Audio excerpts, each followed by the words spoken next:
फजल और इत्मीनान आप में बढ़ता जाए। खुदा हमेशा आप सबों के साथ रहेगी।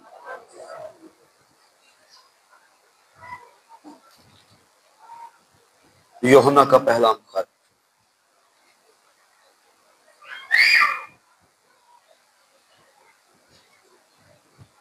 दूसरा बाब 22वीं आयत से।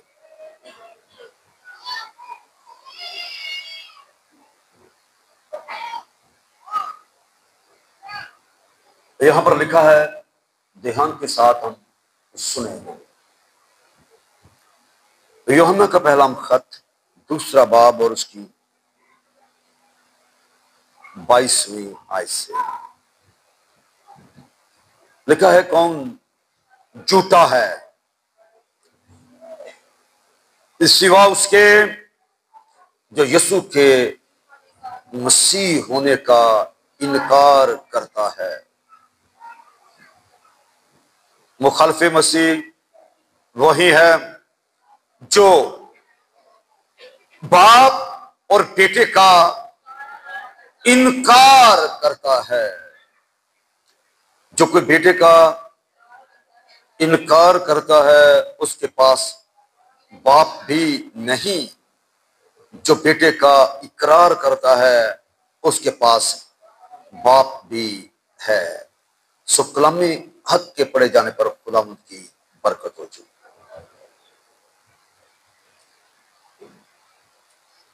यहां पर लिखा कौन झूठा है, और आगे क्या लिखा जी, सिवा उसके जो यीशु के मसीह होने का क्या करता है जी, इनकार करता है। और दूसरी बात, मुखालिफे मसीह वही है जो बाप और बेटी का क्या करता है जी, इनकार करता है। तीसरी बात, जो कोई बेटे का इनकार करता है उसके पास बाप भी नहीं। जो बेटे का इकरार करता है उसके पास बाप भी है। देखिए, वो वक्त आ पहुंचा है कि अब आप खुदा के कलाम की इन गहरी बातों को भी अच्छी तरह से समझ सके। पीछे इन बातों को कई एक रुख दे के बयान किया गया है ताकि आने वाले वक्त में जो बातें होने वाली हैं उनको आप अच्छे तरीके से क्या कर सकेगी, समझ सके। यहां पर एक सादा सी बात बयान की गई है।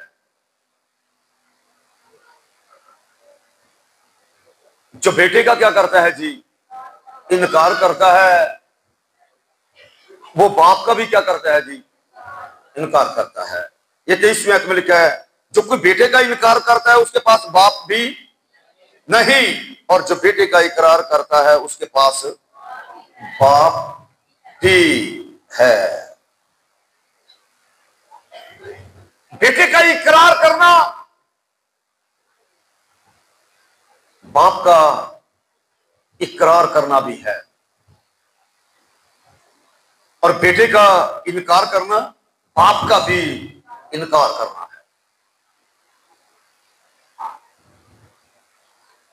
एक बात जो हम सीखते आ रहे हैं और हर एक उसकी समझ भी है, और वो ये है कि बाप है तो बेटा है, तो अगर बेटा है तो फिर बाप भी। और समय ये वाक़ई है कि बाप के बगैर कभी बेटा नहीं होता, और अगर बेटा ना हो तो वो किसका बाप होता है। ये समझने वाली बात है। इसका मतलब है बाप की मौजूदगी बेटे की मौजूदगी है, और बेटे की मौजूदगी बाप की मौजूदगी है। और ये किस इत्बार से है, और रूह के इत्बार से, जात के इत्बार से।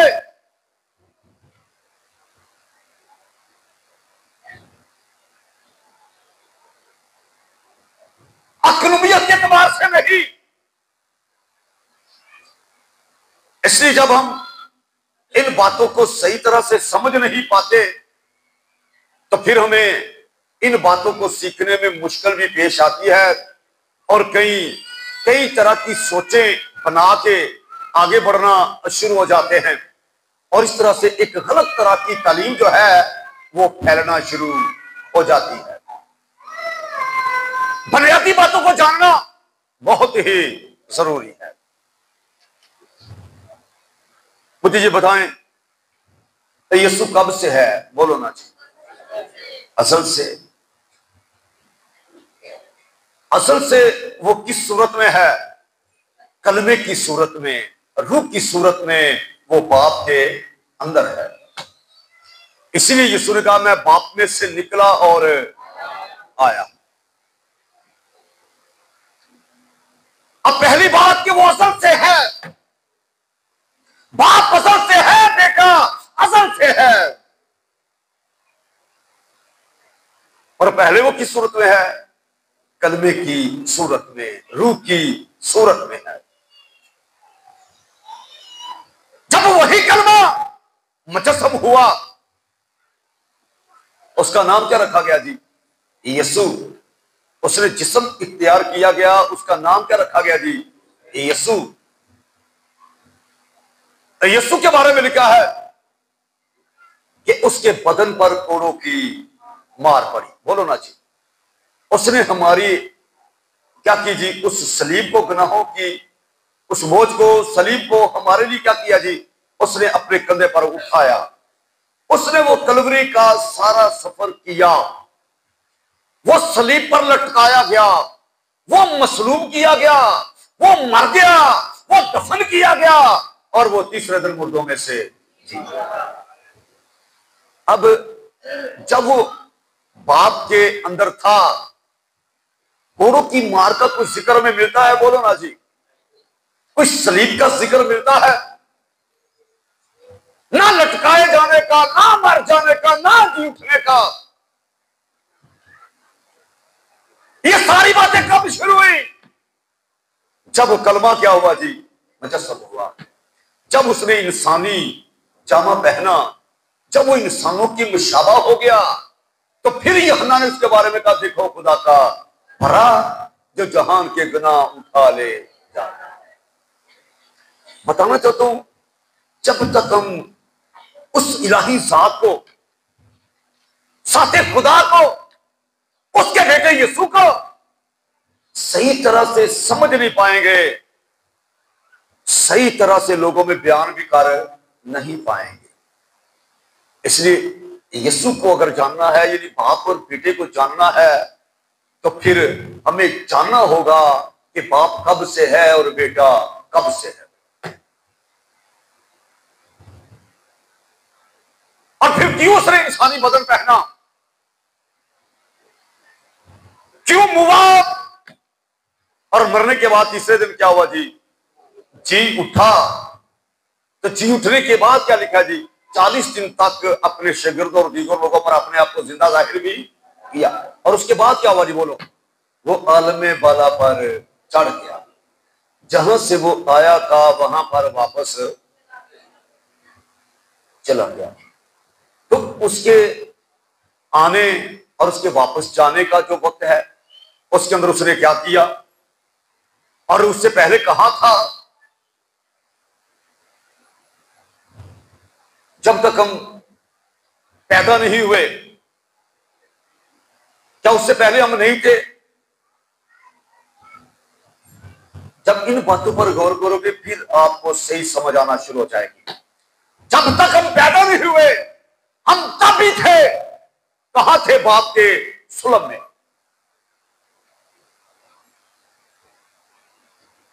और यीशु ने जब तक इंसानी जामा नहीं पहना, वो कलमा मुजस्सम नहीं हुआ, हमारे दरमियान नहीं आया, यीशु को उससे पहले भी जानो। पहले वो क्या है जी? कलमे की सूरत में, बेटे की सूरत में। जब वो मुजस्सम हुआ, उसका नाम क्या रखा गया? बोलो ना जी। यीशु। उसका नाम उस वक्त से यीशु रखा गया। उसका नाम यीशु रखना जो रूबे खुदा है, और बदन में क्या है जी? इंसान है। उसका नाम क्या है? यीशु है। उसका नाम यीशु है। तो यहां पर उसके बारे में जो पढ़ा गया है वो ये लिखा है, कौन झूठा है सिवा उसके जो यीशु के मसीह होने का क्या करता है जी? इनकार करता है। मुखालिफ मसीह वही है जो बाप और बेटे का क्या करता है जी? इनकार करता है। जब समझ ना मिलेगी तो फिर जिस तरह की समझ आएगी उसी तरह से इंसान क्या करेगा जी? बोलेगा। समझ ये है कि वो असल से है। आमीन जी। उसको असल से देखना शुरू करो। वो असल से है। फिर खुदा ने यानी बाप ने बनी हुई इंसान की निजात के लिए, गुनाहों से खलासी के लिए क्या किया? कफारे का इंतजाम किया। और उस कफारे के लिए उसने अपने ही इकलौते बेटे यूसुफ को दुनिया में जहान का मनजी बना के क्या कर दिया जी? भेज दिया। जहान के कफारे के लिए वो दुनिया में आया। वो दुनिया में क्यों आया? क्योंकि कफारे के लिए ऐसा ही शख्स दरकार है जो किसी का इवजी हो, ऐसा ही चाहिए। कैसा? जिसकी जात में गुनाह ना हो। क्योंकि मुजरम सामन नहीं होते। सामन कौन होता है? जो खुद मुजरम नहीं होता। तो वो खुदा का इकलौता बेटा यीशु जिसकी जात में गुनाह नहीं, हमारे गुनाहों का कफारा देने के लिए दुनिया में आया। अब उसकी एक और पहचान बन गई। पहले क्या है? वो बाप में है। यूहन्ना की इंजील के अंदर वाज़े कहा कि मैं बाप में से निकला और आया हूं। फिर उसी कलमे के बारे में लिखा, वो कलमा मुजस्सम हुआ। फिर उसी के बारे में लिखा है वो इंसानों के मुशाबा हो गया। उसने पस्तहाली इख्तियार की। हमने ये भी पढ़ा, उसने अपने आप को क्या कर दिया जी?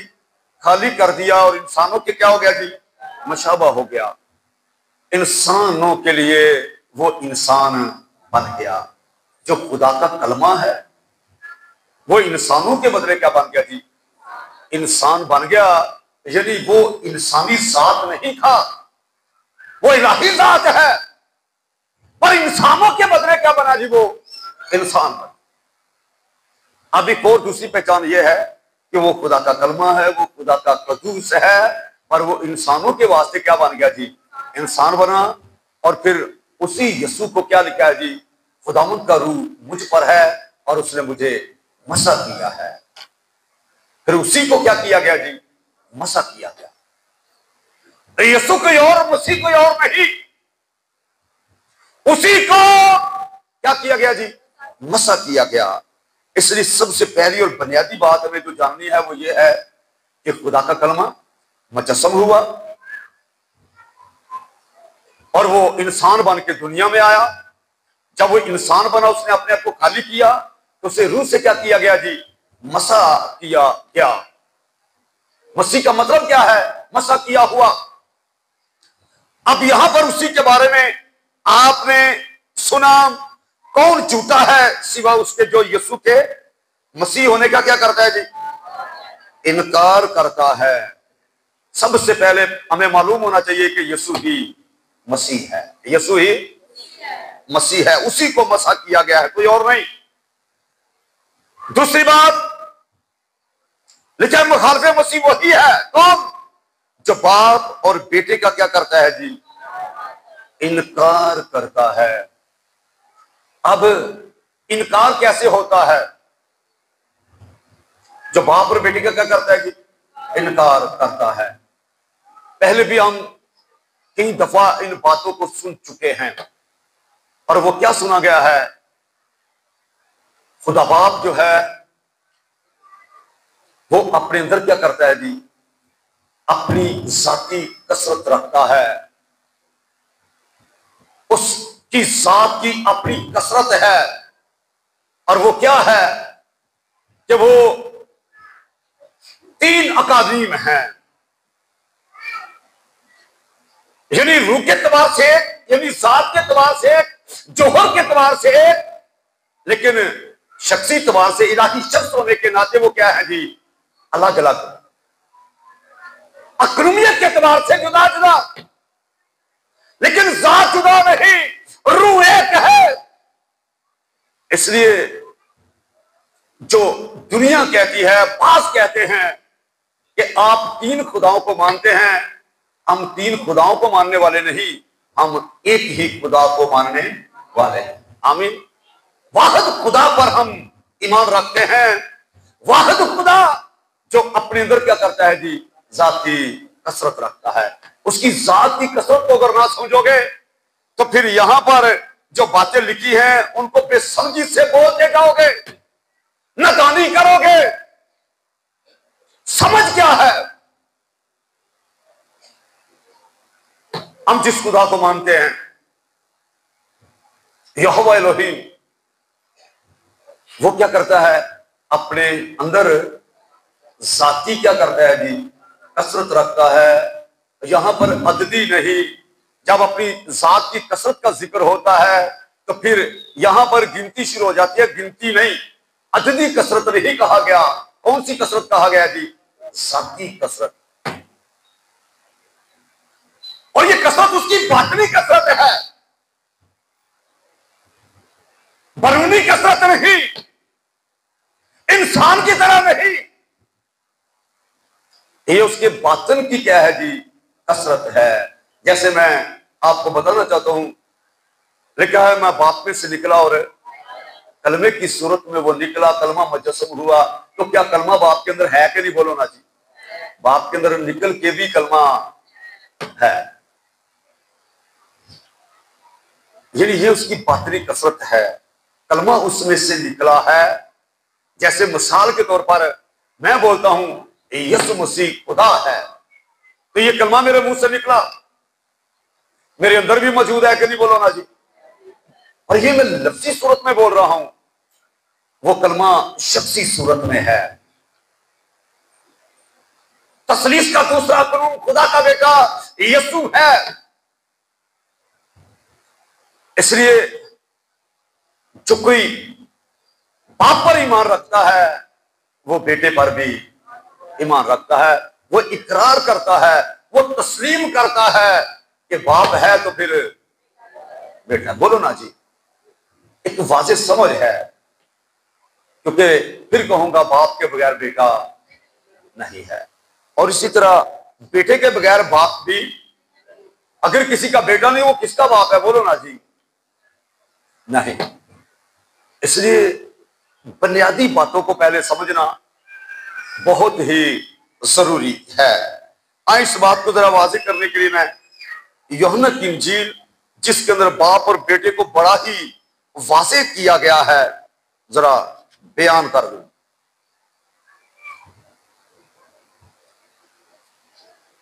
5वां बाब 19वीं ऐसे पढ़ रहा हूं।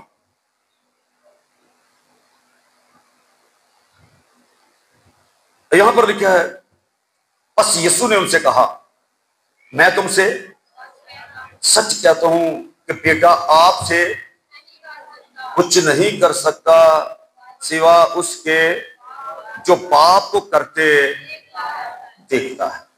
अब देखिए, जो बाप को वो करते देखता है, बेटा वही करता है, क्योंकि जिन कामों को वो करता है उन्हें क्या लिखा जी, बेटा भी उसी तरह करता है।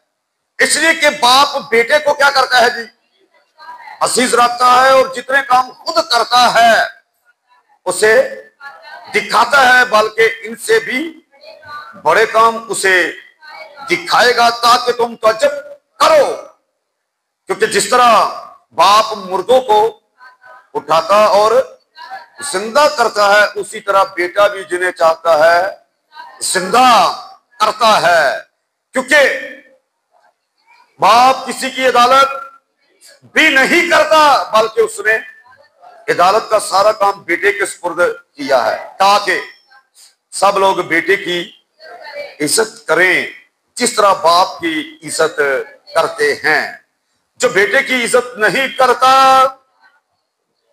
बाप की जिसने उसे भेजा इज्जत नहीं करता।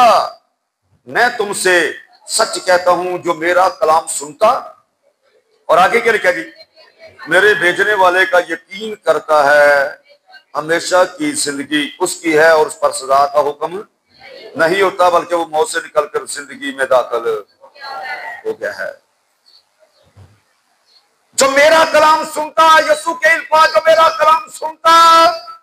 दूसरी बात क्या है जी, मेरे भेजने वाले का क्या करता है जी, यकीन करता है, हमेशा की जिंदगी उसकी है।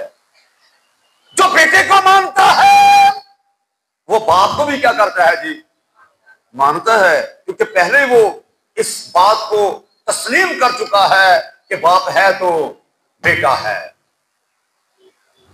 बाप के बगैर बेटा नहीं है। तो इसका मतलब है, जब बेचने वाला जिसको बेच रहा है, जो बेचने वाले को कबूल करता है, क्या करता है, वो बेचे हुए को भी क्या करता है जी, कबूल करता है। और यीशु ने कहा, जो मेरे भेजे हुए को कबूल करता है वो मुझे कबूल करता है, जो मुझे कबूल करता है वो मेरे बाप को भी क्या करता है जी, कबूल करता है। और अगली बात क्या करता है यीशु, क्योंकि मैं और बाप, बोलो ना जी, एक है। अब यहां पर जो मेरा कलाम सुनता और मेरे भेजने वाले का क्या करता है जी, यकीन करता है। एक भेजने वाला है और एक भेजा गया है। बेचने वाला कौन है, बोला ना जी, ऊंची आवाज में बोले, बेचने वाला कौन है, बाप। आने वाला कौन है, बेटा। बेचने वाला बाप है, आने वाला बेटा है। इसका मतलब है कि बेचे हुए पर भी और बेचने वाले पर भी क्या करना है जी, ईमान लाना बहुत ही जरूरी। अब यहां पर वाज़ेह होता है, एक बेचने वाला है और दूसरा कौन है जी, आने वाला। आने वाला, एक भेजने वाला और दूसरा आने वाला। भेजने वाला बताया गया बाप है और आने वाला उसका बेटा यीशु है। तो ये भेजने वाला और भेजा हुआ अक़लूनियत के एतबार से, शख्सी एतबार से, इलाही शख्स होने के नाते अलग अलग हमें नजर आते हैं। बोलो ना जी, फिर सुने जरा। यीशु ने उनसे कहा, मैं तुमसे सच कहता हूं कि बेटा आपसे कुछ नहीं करता सिवाय उसके जो बाप को करते देखता है। जो कुछ बाप करता है वो बेटा करता है। बाप अपने अपने जिंदगी रखता है, बेटा भी अपने आप में क्या करता है जी, जिंदगी रखता है। तो ये बात समझनी पड़ेगी कि ये यहां पर एक भेजने वाला और एक भेजा हुआ। भेजने वाला और है, कौन है, खुदा बाप है। और भेजा हुआ कौन है, उसका बेटा यीशु मसीह है। तो ये बात अक़लूनियत के एतबार से है, ये बात जात के एतबार से नहीं, और ये बात रूह के एतबार से नहीं। रूह के एतबार से एक है, जात के एतबार से बताया गया एक है, लेकिन अक़लूनियत के एतबार से, बोलो ना जी, अलग अलग नजर आ रहे हैं कि नहीं आपको, बोलो, आ रहे हैं, जैसा पहले आपके लिए पढ़ा गया है। और हकीकत यह है, जिसने भेजा है वो ये चाहता है कि बेटे पर ईमान लाया जाए। क्यों लाया जाए, ताकि जो कोई इस पर ईमान लाए हलाक न बल्कि हमेशा की जिंदगी पाए। और यहूदियों ने यीशु से बहस करते हुए फिर इस बात की वजाहत करने के लिए वाज़ेह तौर पर पूछा कि फिर खुदा का काम है क्या। अगर ऐसी बात है तो फिर खुदा का काम क्या है। तो यीशु ने फिर वाज़ेह अल्फाज में उनको बताया। यूहन्ना की इंजील निकालें और ये 6 बाब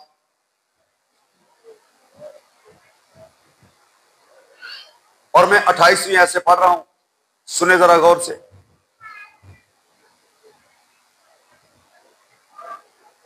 बल्कि मैं 27वीं ऐसे पढ़ देता हूं, सुने। लिखा, पानी खुराक के लिए मेहनत ना करो, बल्कि उस खुराक के लिए जो हमेशा की जिंदगी तक बाकी रहती है, जिसे इब्ने आदम तुम्हें देगा। क्योंकि बाप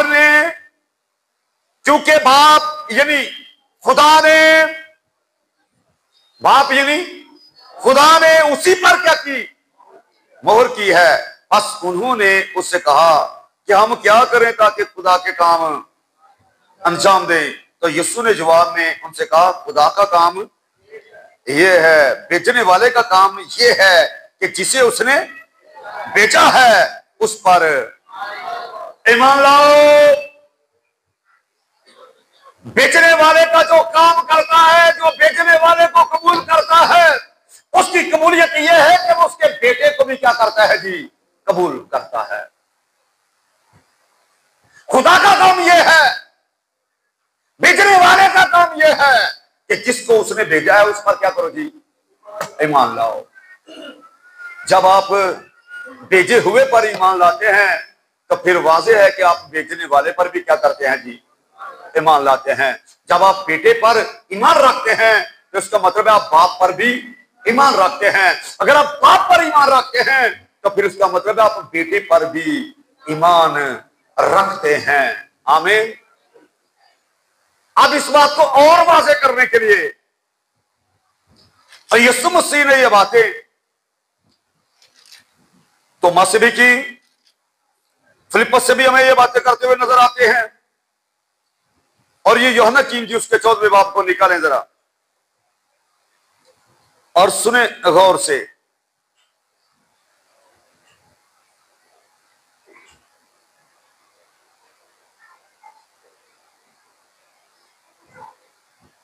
अब फिर यहां पर वाज़ेह है 5वीं आयत में, तोमा ने उससे कहा, ऐ खुदावंद हम नहीं जानते तू कहां, फिर राह किस तरह जाने। यीशु ने उससे कहा कि राह और हक और जिंदगी कोई मेरे वसीले के बगैर बाप के पास, वसीला मैं हूं बाप के पास जाने का।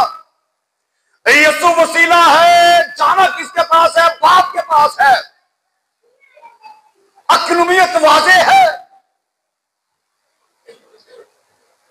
अगर तुमने पढ़े आगे, मुझे जाना होता, आगे क्या लिखा है, तो मेरे बाप को भी जानते।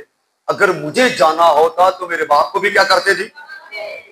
अब उसे जानते हो। और देख, फिलिप्पस ने उससे कहा, ऐ खुदावंद बाप को हमें दिखा। आगे क्या लिखा जी, यही काफी है। यीशु ने उसे कहा, ऐ फिलिप्पस मैं तेरी मुद्दत से तुम्हारे, क्या तू मुझे नहीं जानता? जिसने मुझे देखा उसने बाप को देखा। तू क्यों कर कहता है कि बाप को हमें दिखा? क्या तू यकीन नहीं करता कि मैं बाप में हूं और बाप मुझ में है? बाप को मैं दिखा दे। तो यीशु ने वाज़ेह अल्फाज में क्या कहा जी, जिसने मुझे देखा उसने बाप को देखा। मैं और बाप क्या हैं जी, एक हैं। कैसे? रूह के इत्बार से, साथ के इत्बार से हम क्या हैं, एक है। जोहर के इत्बार से हम एक। बाप और बेटा रूह के इत्बार से, जात के इत्बार से वो अलग अलग नहीं। रूह के इत्बार से वो तीन नहीं। ये अकनुमियत के इत्बार से, शख्सी इत्बार से। अब आप सोचेंगे शख्स कौन है? आपके अंदर भी वो शख्स है जो ये कहता है, मेरा बदन, मेरी जान, मेरी, बोलो ना जी, कोई अंदर से बोल के कहते कि नहीं मेरा बदन? मेरी बात की समझ आ रही है कि नहीं? कोई हमारे अंदर है ना तो ये कहता है मेरा बदन, मेरी जान और मेरी रूह। इंसान इन तीन चीजों का मजमूआ है, बदन, जान और रूह। लेकिन ये चौथा कौन है जो बोल के कहता है मेरा बदन मेरी जान मेरी रूह? वो शख्स है, उसको शख्स बोलते हैं। वो आपकी शख्सियत है। जो कलमा हमारे लिए मुजस्सम हुआ है वो लफ्जी कलमा में ही वो कौन है? शख्स है, जिंदा हस्ती है। और खुदा ने अगर चाहा तो फिर किसी वक्त इन बातों पर भी जरूर हम बात करेंगे कि कलाम कितनी सूरतों में है। अब यहां पर मैंने बताया कि यीशु ने कहा मैं और बाप क्या हैं जी? एक हैं। पीछे हमने क्या सुना कि जो मेरे भेजने वाले का यकीन करता है वो मेरा यकीन करता है। जो मेरा कलाम सुनता और मेरे भेजने वाले का यकीन करता है हमेशा की जिंदगी उसकी है। अब यहां पर आपको वाज़े तौर पर समझ मिल चुकी है कि वो इकट्ठे भी हैं और वो जुदा जुदा भी हैं। बोलो ना जी। और ये वाज़े सूरत कब नजर आई? जब यीशु ने बपतिस्मा लिया तो क्या हुआ? रूह कुदस कबूतर की सूरत में उस पर ठहरा और अफजल जलाल से ये आवाज आ रही है कि ये मेरा, बोलो ना जी, ये मेरा प्यारा बेटा है जिससे मैं क्या हूं जी? खुश हूं। यानी ऊपर से आवाज आ रही है, खुदा पाक की आवाज है कि ये मेरा प्यारा बेटा है जिससे मैं खुश हूं।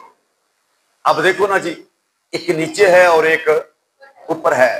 तो अगर इन बातों को आप ना समझोगे तो फिर आप अपने खुदावंद यीशु मसीह को सही तरह से जान नहीं पाओगे। तो फिर अगर कोई सही तरह से नहीं जानता तो फिर एक वक्त आता है वो बाप और बेटे का इनकार कर देता है। बेशुमार लोगों ने यही सोचे लोगों को देना शुरू कर दी कि बाप ही मुजस्सम हुआ है। जिस साल की बाइबल बताती है कि कलमा मुजस्सम हुआ है और हमें आवाज आती है, एक वक्त में आवाज आती है, ऐ बाप मैं अपनी रूह तेरे हाथों में सौंपता हूं। एक अपनी रूह को सौंप रहा है और एक अपने सुपुर्द कर रहा है। एक बपतिस्मा ले रहा है और एक ऊपर से आवाज दे रहा है, ये मेरा प्यारा बेटा है जिससे मैं खुश हूं। आमीन जी। अब ये जो आपको अलग अलग नजर आ रहे हैं तो सिर्फ ये शख्सी इत्तबार से, इलाही शख्स होने के नाते, अकलुमियत के एतबार से। लेकिन फिर मैंने क्या बताया? रूह के एतबार से वो अलग अलग नहीं, जात के एतबार से वो अलग अलग नहीं। एक ही रूह है, एक ही जात है। इसलिए खुदा तीन नहीं, खुदा एक है। हम वाहिद खुदा का क्या करते हैं जी? अकीदा रखते हैं। हम वाहिद खुदा के मानने वाले हैं जो अपने अंदर जाती कसरत रखता है और ये कसरत उसकी बातनी कसरत है, बरूनी कसरत नहीं है।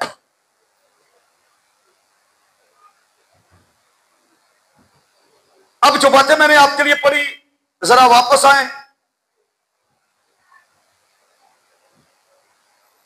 तो इसमें जो कोई बेटे का क्या करता है जी? इनकार करता है, उसके पास बाप भी नहीं। और जब बेटे का इकरार करता है उसके पास कौन है जी? बाप भी है, उसके पास बाप भी है। जो बेटे का इकरार करता है उसके पास बाप भी है, उसके पास बाप भी है। जो बेटे का क्या करता है जी? इकरार करता है, उसके पास कौन है जी? बाप भी है।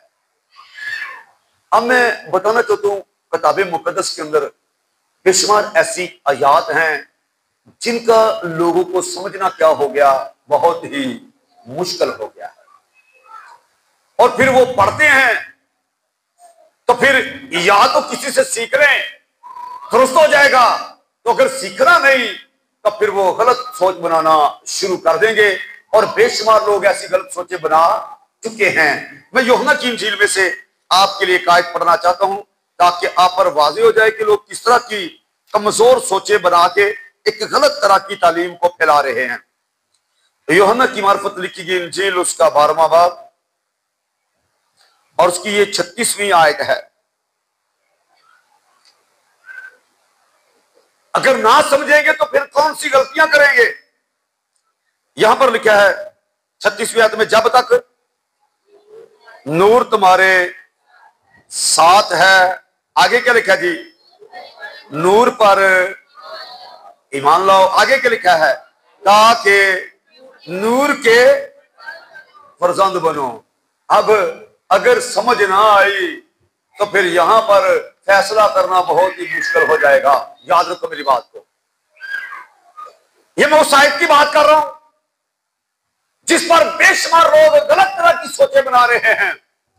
अब सुने गौर से, यहां पर लिखा है जब तक नूर तुम्हारे साथ है। कौन हमारे साथ है? नूर, खुदा का बेटा यीशु, जिसने कहा मैं दुनिया का नूर हूं। वो क्या है? तुम्हारे साथ। आगे क्या लिखा जी, नूर पर क्या करो? ईमान लाओ, ताकि आगे क्या लिखा जी, नूर के फर्जंद बनो। अब फर्जंद किसके बनना है? बोलो ना जी, नूर के। नूर कौन है? यीशु। तो अब मुझे ये बताओ, ये आयत किस तरफ जाएगी? यही बुनियादी बातें हैं जिनको लोग लेके गलत तालीम बना रहे हैं। मैंने इसलिए वादे किया कि जिसके पास बेटा है उसके पास बाप भी है, और बाप ये चाहता है कि बेटे पर ईमान लाया जाए, क्योंकि किसी की वो हलाकत नहीं चाहता।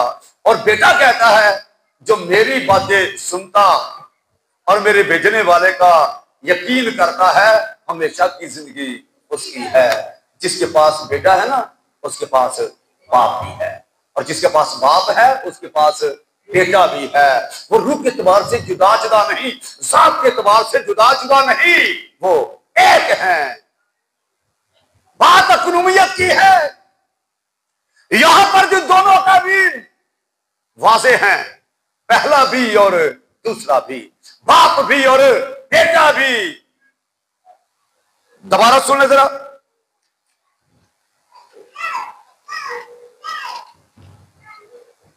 जब तक नूर तुम्हारे साथ है, क्या करो? नूर पर क्या करो जी? ईमान लाओ। आगे क्या बात है? ताकि नूर के फर्जंद बनो। यीशु कहता है मैं दुनिया का नूर हूं। तो बोलो, वो कोई जिस्म के एतबार से बोल रहा है कि मैं दुनिया का नूर? बोलो, वो जात के एतबार से बोल रहा है। वो नूर जात है। तुम भी नूर हो। बोलो ना जी, तुम्हें नहीं कहा गया तुम दुनिया की क्या हो जी? नूर हो। तो आप अगर नूर हो तो फिर पत्नी एतबार से आप नूर हो। बोलो ना जी, कि रूह के एतबार से, जात के एतबार से आप नूर हो, क्योंकि आप उस जात में शरीक हो चुके हो।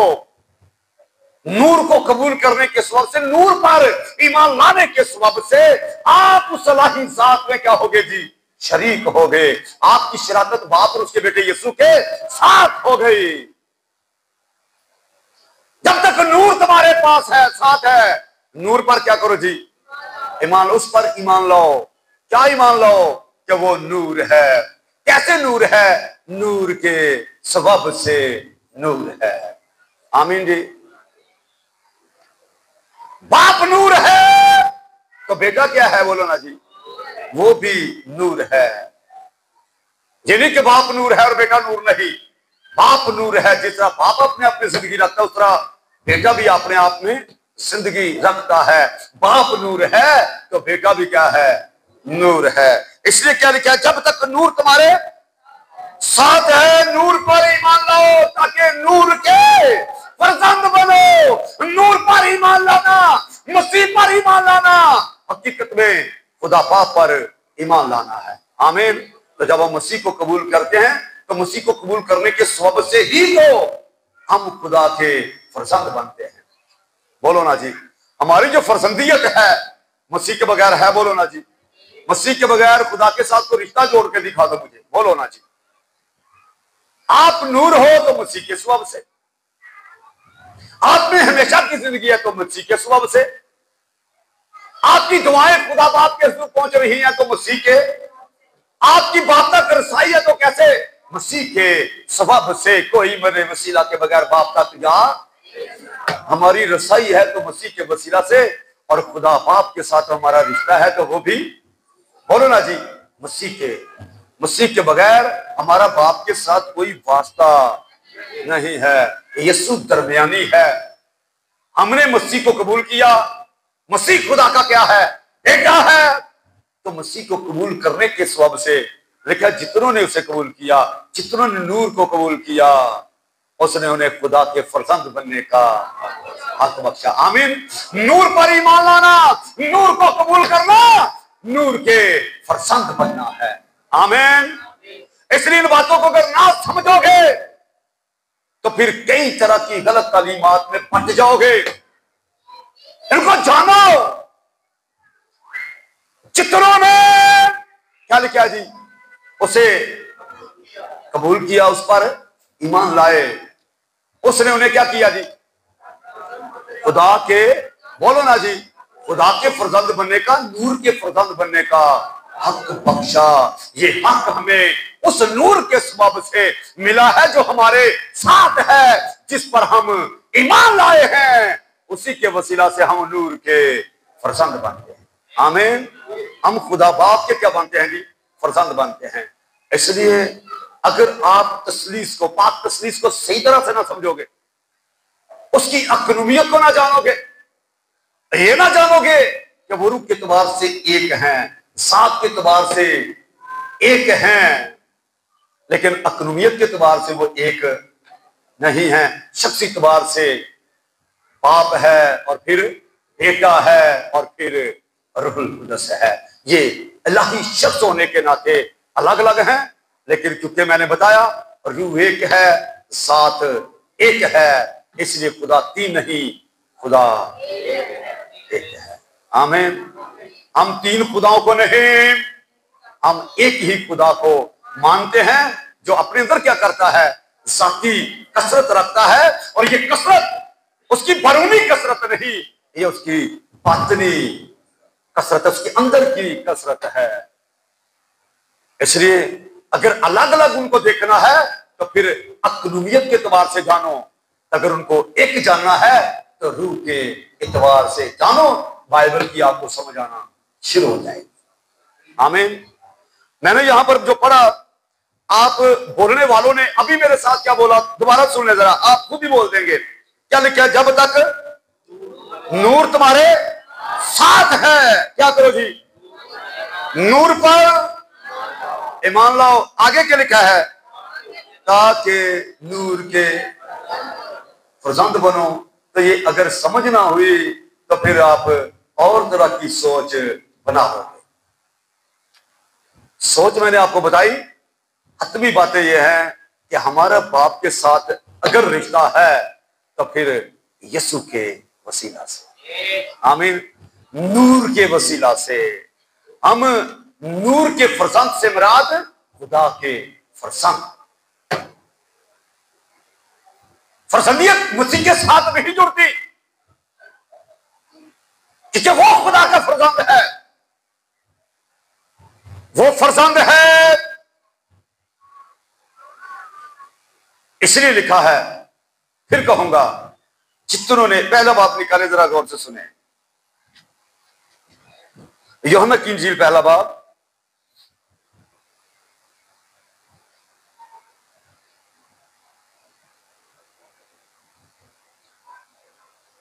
उसकी 12वीं आयत,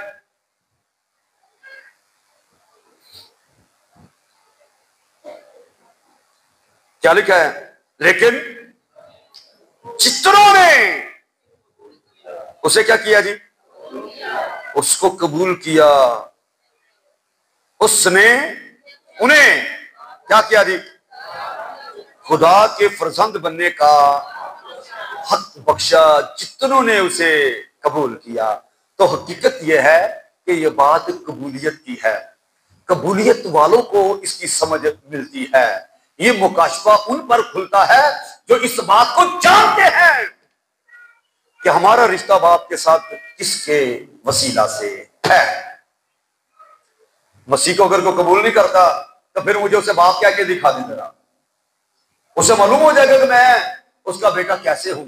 आप अगर नूर के फरजंद हो तो नूर यानी खुदा के बेटे यीशु को कबूल करने के सबब से, कबूल करने से मुराद उस पर ईमान लाने के सबब से। और आगे साथ लिखा है, सुने गौर से, दोबारा 12वीं आयत, लेकिन जितनों ने उसे कबूल किया उसने उन्हें खुदा के फरजंद बनने का हक बख्शा। यानी क्या लिखा जी, उन्हें जो उसके नाम पर क्या करते हैं जी, ईमान लाते हैं, जो उसके नाम पर ईमान लाते हैं कि यीशु खुदा का बेटा है, खुदा नूर है और उसका बेटा यीशु भी क्या है, नूर है। नूर के सबब से नूर है, सात के एतबार से नूर है। हम जब दुनिया की खराबी से छूट गए, पतरस का खत निकाल के देखिए जरा, इस खूबसूरत बात को सुने।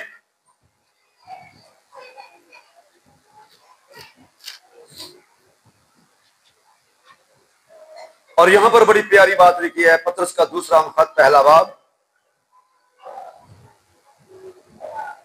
4 आयत में लिखा है, जिनके बायस उसने हमसे कीमती और नहायत बड़े वादे किए, ताकि उनके वसीला से तुम उस खराबी से क्या हो जी, छूट कर जो दुनिया में बुरी ख्वाहिश के स्वभाव से है। आगे क्या लिखा जी, साथे इलाही में शरीक हो जाओ। जब दुनिया की खराबी से छूटता है कोई, तो कैसे छूटता है, उसके नाम पर ईमान लाने के स्वभाव से, मसीह को कबूल करने के सबब से। मसीह को कबूल करते हैं तो हम एक रिश्ता पाते हैं, हम एक दर्जा पाते हैं। और वो रिश्ता क्या है, हमारा बाप के साथ बेटे वाला फर्जंदियत का। हम बाप के फर्जंद बन जाते हैं। और ये बनाता कौन है, उसका बेटा यीशु। जितनों ने उसे कबूल किया उसने उन्हें, उसने किसने, उसके बेटे यीशु ने जो नूर है, उन्हें फरजंद बनने का हक बख्शा, उन्हें जो उसके नाम पर ईमान लाते हैं। आमीन।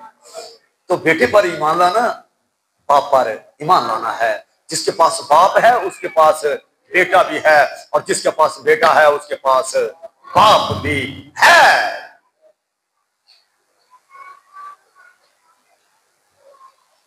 दोबारा इस आयत को पढ़े जरा, ताकि कोई गलत तशरीह ना कर पाए।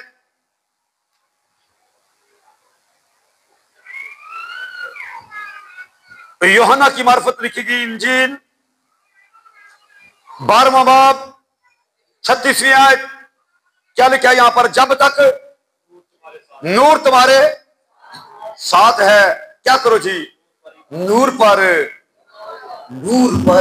ईमान लाओ।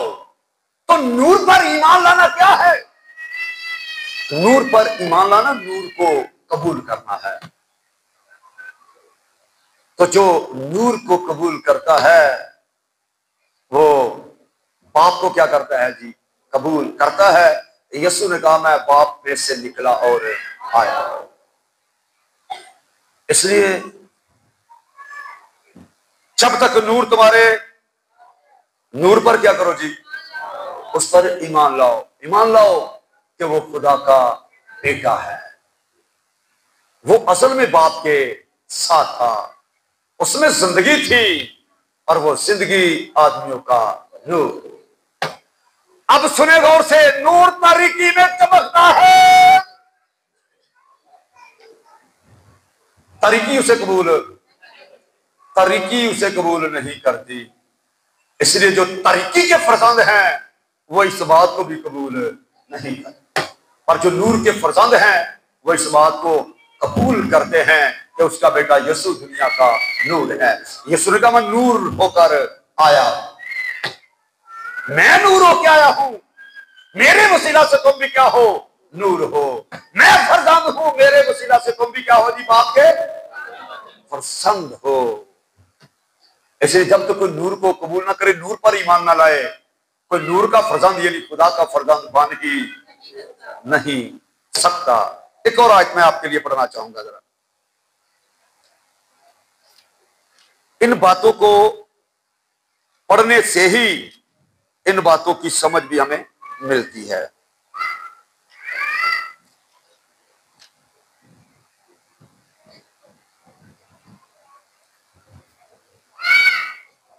यूहन्ना का पहला मुखत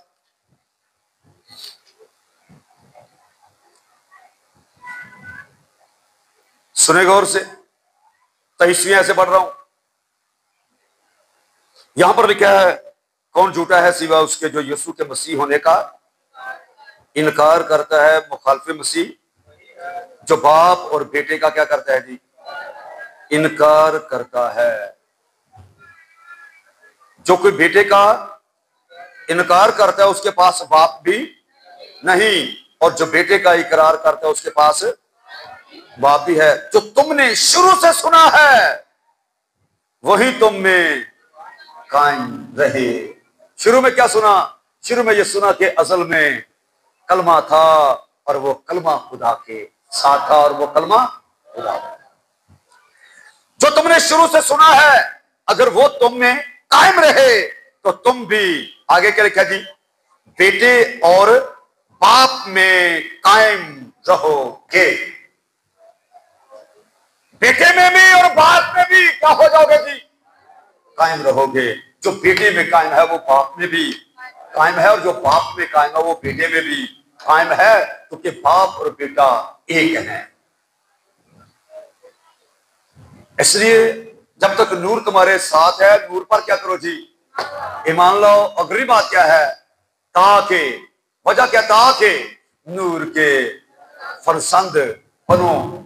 जब तक बेटा तुम्हारे साथ है, बेटे पर ईमान लाओ ताकि बाप के फरजंद बनो।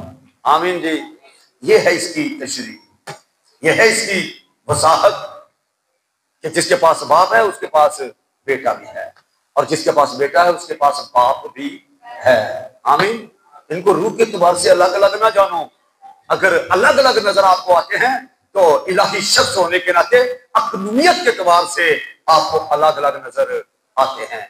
तो जहां अलग अलग नजर आते हैं वहां अलग अलग देखो, और जहां इकट्ठे नजर आते हैं वहां पर इकट्ठे देखो।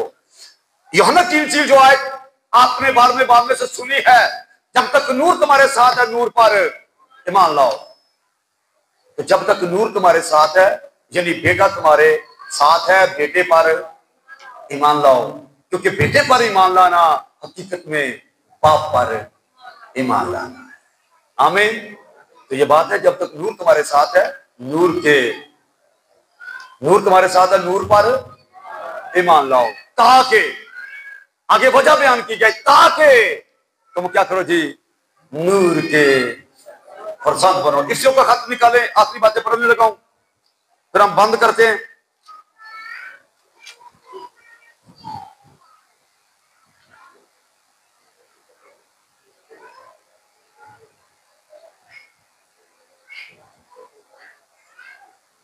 पांचवा बाब पहली आयत से,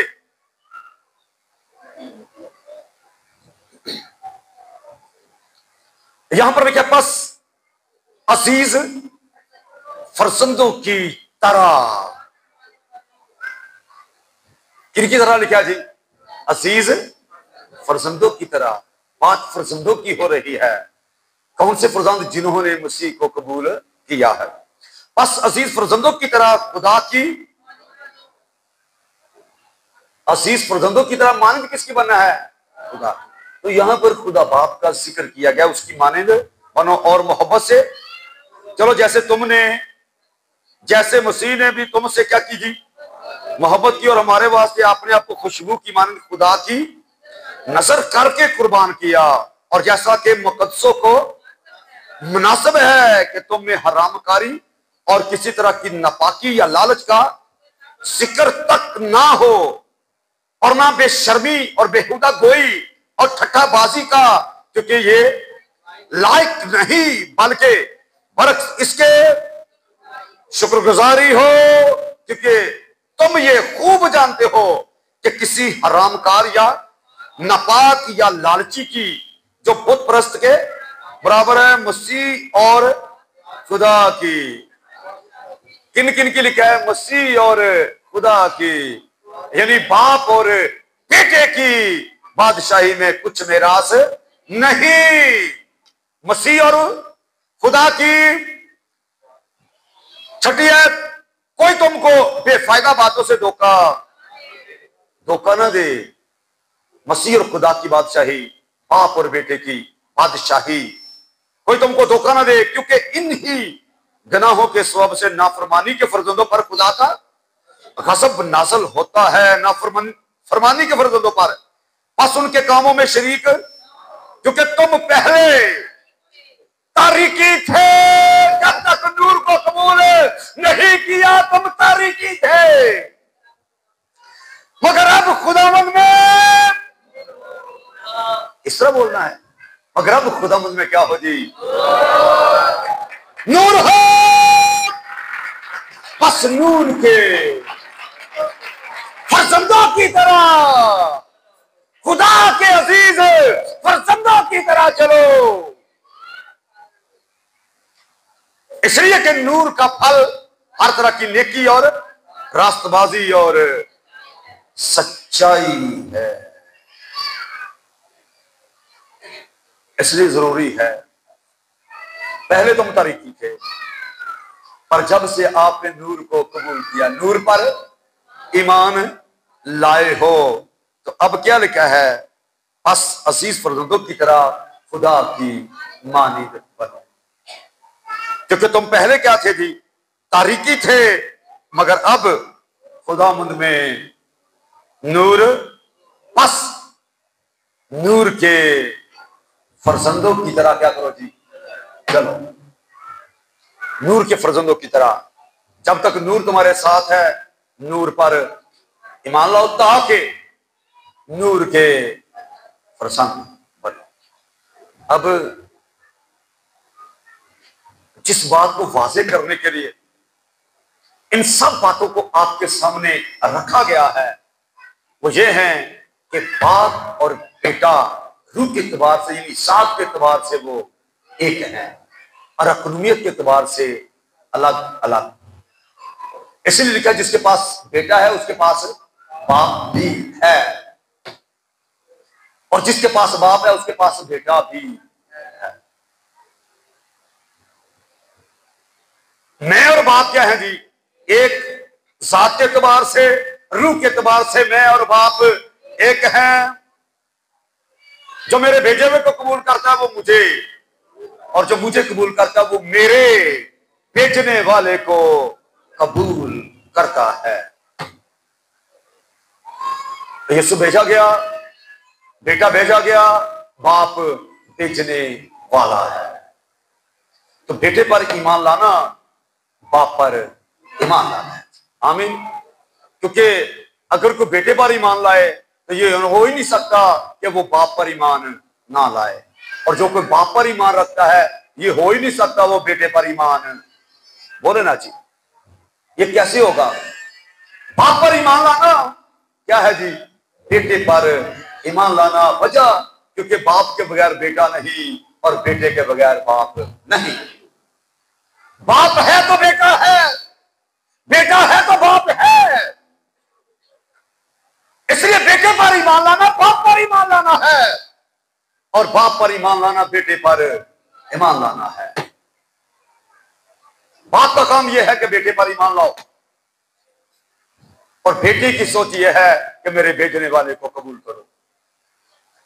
इसलिए यहां पर लिखा है, जब तक नूर तुम्हारे साथ है, नूर पर ईमान लाओ, नूर पर ईमान लाओ। जब आप नूर पर ईमान लाते हैं तो फिर आपको समझ आती है कि जो साथ बाप की है वही साथ बेटे की है। बाप अपनी साथ में नूर है तो बेटा भी नूर है। इसलिए जब तक नूर तुम्हारे साथ है, नूर पर ईमान लाओ, ताकि, बोलो ना जी, ताकि नूर के फर्जंद बनो। जब तक बेटा तुम्हारे साथ है, बेटे पर ईमान लाओ, ताकि बाप के फरजंद बनो। आमीन। हकीकत यह है कि बेटे पर ईमान लाना बाप पर ईमान लाना है। आमीन जी। बाप का काम ही यह है कि बेटे पर ईमान लाओ, मेरे भेजने वाले पर ईमान लाओ। और बेटा कहता है जो मेरे भेजे हुए को कबूल करता है वो मुझे कबूल करता है, और जो मुझे कबूल करता है वो मेरे भेजने वाले को कबूल करता है। इसलिए जरूरी है, बाप नूर है और उसका बेटा यीशु क्या है जी? नूर है।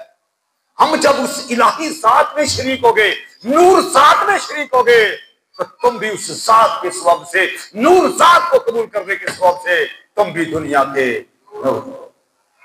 इसलिए लिखा नूर के फर्जंदों की तरह चलो। और नूर का फल हर तरह की नेकी और रास्तबाजी। इसलिए मैंने बताया कि अगर हम बाप और बेटे को नहीं पहचानेंगे, हम हमेशा की जिंदगी में कभी भी दाखिल नहीं होंगे। जो जिंदगी आपके लिए मुजस्सम होके आई है वो बाप वाली जिंदगी है।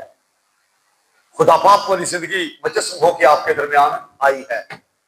तो आप जितनों ने उसे कबूल किया है, जिसको आपने कबूल किया है, कबूलियत के सबब से उसने आपको खुदा के फरजंद बनने का हक बख्शा है।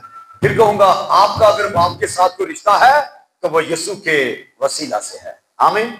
यीशु को दरमियान से जुदा करो, आपको मालूम हो जाएगा कि हमारा बाप के साथ कोई रिश्ता ही नहीं बनता जी। याद रखो, खास बात है ये, बाप के साथ का रिश्ता सिर्फ मसीह को कबूल करने से है, मसीह पर ईमान लाने से है।